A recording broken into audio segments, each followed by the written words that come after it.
Is your Samsung phone's display acting like a disco ball when it should be a stable window to your digital world? Let's get that screen back to its beautiful, consistent self with these troubleshooting steps. First, we'll dive into display settings. Swipe down from the top of your screen to open the notification panel, then tap the gear icon to access settings. Scroll down and tap on display. Now, look for adaptive brightness. Sometimes, an unstable ambient light can cause flickering. Try turning this off.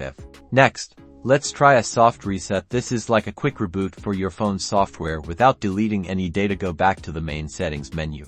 Tap on advanced features, then find and tap on restart. This will power your phone off and then back on again. Once your phone has restarted, check if the flickering has stopped. If it persists, it's time to ensure your software is up to date.